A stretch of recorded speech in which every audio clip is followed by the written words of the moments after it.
Monica and Peter are refining their kitchen design in Sweet Home 3D. While the floor plan may change, they are currently experimenting with a combination of light gray laminate for the cabinets and beige, marbled tiles for the floor. These are just a couple of the many options they've considered recently. Peter began by right-clicking on the 3D view, where he chose Aerial View from the menu that appeared. Now, Monica is focused on selecting the perfect wall color to complement this combination. In the previous video, we explored how to accelerate the design process by adjusting the application environment settings, allowing us to easily select objects in the 3D view. Next, he clicked on the wall behind the kitchen to focus the view on that area. To change the wall color, he double-clicked the wall and opened the Modify Wall window. There, he clicked the Color button on the right side. In the Color window, under the Palettes tab, he selected the recent color he had used for his mother's backyard, then pressed OK twice to apply the new color to the wall. To streamline the process and avoid repeating these steps for each wall, he double-clicked on the floor, which opened the Modify Room window. He then clicked the Color button for the wall sides around room area, chose the same recent color, and pressed OK twice to update the surrounding walls of the room.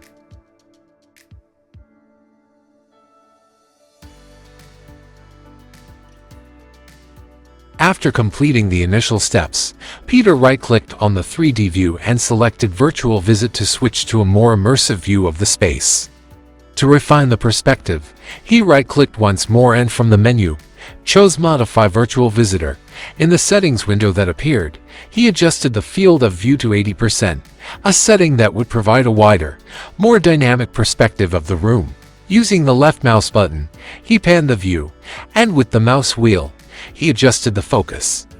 Once he was satisfied with the perspective, he right-clicked on the 3D view and selected Store Point of View. In the window that appeared, he named the viewpoint for render. The 3D view in Sweet Home 3D is not ideal for showing wall colors because it lacks realistic lighting, texture representation, and detail, making rendered views essential for accurately visualizing color and aesthetics. Before rendering the scene, he right-clicked on the 3D view and selected Go to Point of View from the menu. Next, he chose the option for render. He then clicked the Create Photo of 3D View button on the toolbar. In the settings, he checked the Apply Proportions option and selected the 16:9 aspect ratio from the list. He entered 1920 for the width, and the application automatically adjusted the height to 1080. He opted for the highest quality settings, enabling global illumination and shadows, taking into account the lights placed in the scene. He decided to keep the suggested date and time, and unchecked the option to add ceiling lights. Peter clicked the Create button, and Monica stared at the screen in growing despair. The preview showed the image forming slowly as pixel by pixel came together to reveal the final result. Just as the last dots fell into place, Peter quickly pressed Save and stored the image in the Downloads folder, naming it simply Red.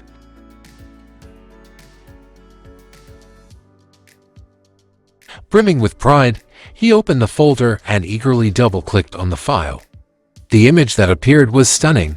It looked almost lifelike, with highlights and shadows shifting across the surface, altering the texture of the color in ways no standard color catalog could ever capture. Monica was eager to experiment with dozens of colors to find the perfect combination, but the time it took for each rendering made using Sweet Home 3D impractical for such an extensive search. As she left to browse the color catalog, Peter's thoughts drifted to the iconic scene from Inception, where the city bends and spins on its axis, reminding him of the surreal, endless possibilities of design.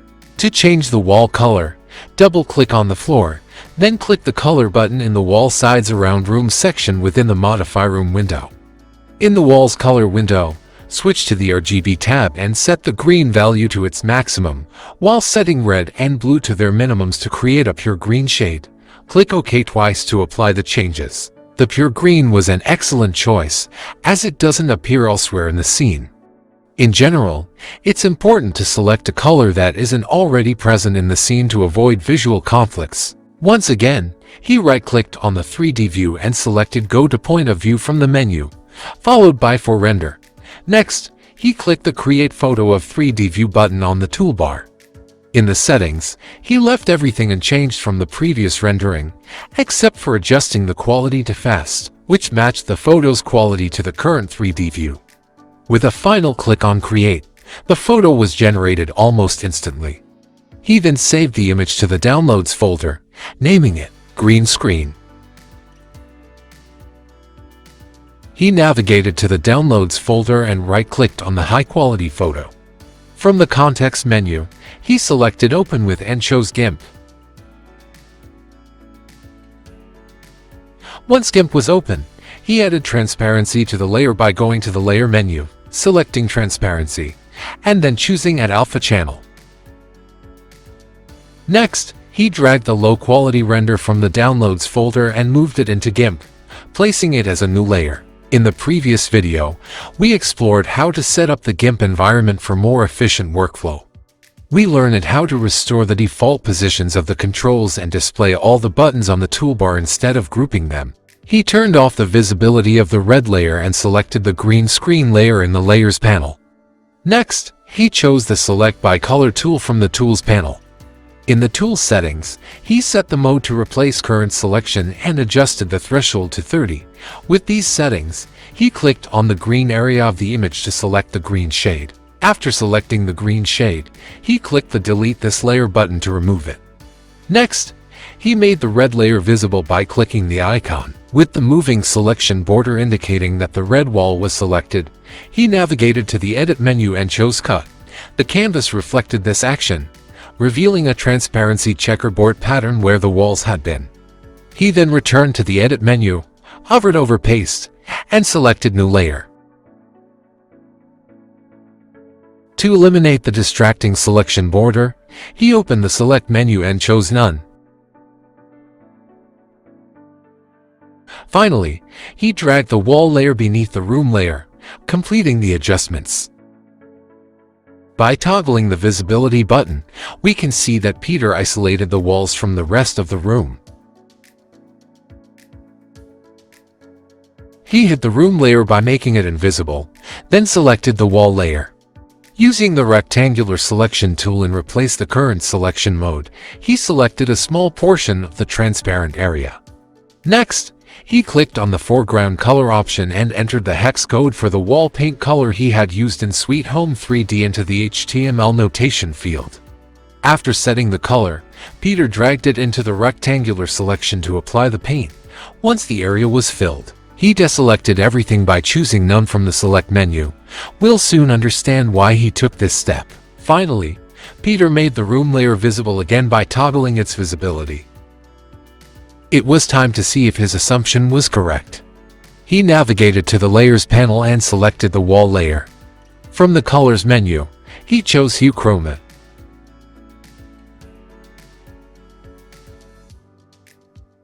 As he adjusted the hue slider, the wall's color shifted seamlessly through every possible shade, while maintaining the photorealistic shadows and lighting effects.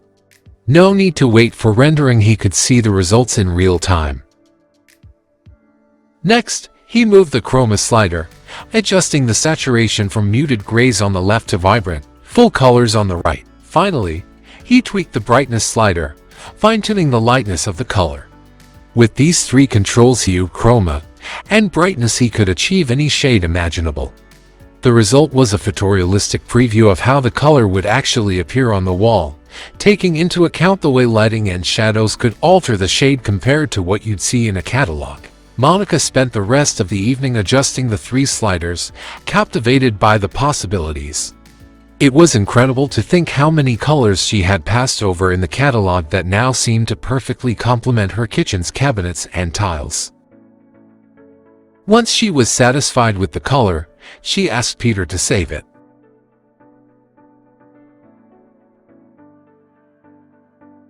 Peter selected the wall layer and duplicated it by clicking the Create a Duplicate of the Layer button at the bottom of the Layers panel.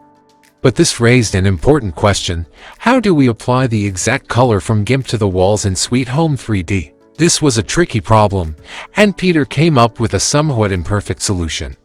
He toggled off the visibility of the room layer, clicked on the foreground color button, and selected the eyedropper tool. Then, He clicked on the color of the rectangular area he had filled earlier with the base color used for the Sweet Home 3D walls. He copied the hex code from the HTML notation field and pasted it into Sweet Home 3D as the wall color, pressing Ctrl and V.